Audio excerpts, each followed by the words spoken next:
ఏది అయినా ట్రై చెయ్యి ఆచి చికెన్ మసాలా. ఆచి చికెన్ మసాలా.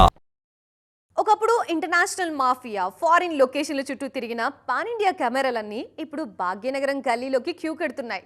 ప్రభాస్ లాంటి గ్లోబల్ స్టార్ నుంచి చిన్న సినిమాల వరకు అంతా పక్కా హైదరాబాదీ బ్యాక్డ్రాప్ పై ఫోకస్ పెడుతున్నారు. టాలీవుడ్ కథల్లో బిర్యానీ ఫ్లేవర్ ఎక్కువగా కనిపిస్తోంది. ఇప్పుడు ఉన్నట్టుండి సిటీ బ్యాక్డ్రాప్ సినిమాలకి డిమాండ్ ఎలా పెరిగింది? హైదరాబాద్ నేపథ్యంలో సాగే కథలు చాలానే వచ్చాయి, కానీ హైదరాబాదీ ఫ్లేవర్తో వచ్చిన సినిమాలు తక్కువే. ఆ మధ్య ఫలక్నుమా దాస్, ఈ నగరానికి ఏమైంది సినిమాలు అలాగే వచ్చాయి. ప్రేమలు లాంటి మలయాళం సినిమా కథంతా హైదరాబాద్లోనే జరుగుతుంది. తాజాగా పాన్ ఇండియా కథలు కూడా సిటీ బ్యాక్డ్రాప్లో సిద్ధమవుతున్నాయి. ప్రభాస్ నటిస్తున్న స్పిరిట్ సినిమా కథ అంతా లోకల్ నేపథ్యంలో సాగుతుంది. ఈ విషయం చెప్పింది నిర్మాత ప్రణయ్ రెడ్డి వంగే.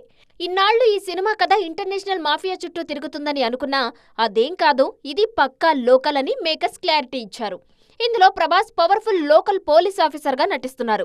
గతంలో పోకిరి కూడా ఇలా సిటీ బ్యాక్డ్రాప్ లోనే సాగే పోలీస్ కథే. నాని శ్రీకాంత్ వదిల కాంబినేషన్ లో వస్తున్న ది ప్యారడైజ్ సినిమా కూడా పూర్తిగా హైదరాబాద్ నేపథ్యంలోనే సాగే కథ. దసరాను సింగరేణి నేపథ్యంలో తీసిన శ్రీకాంత్ ఈసారి పక్కా పాత బస్తీ కథ రాసుకున్నారు. ఓల్డ్ సిటీ గల్లీ నుంచి వస్తున్న ఈ యాక్షన్ డ్రామాపై అంచనాలు భారీగా ఉన్నాయి. పెద్ద సినిమాలే కాదు, ఈ మధ్య దీవానా, అమీర్ లోగ్ లాంటి సినిమాలు పూర్తిగా లోకల్ బ్యాక్డ్రాప్ లో వచ్చినవే.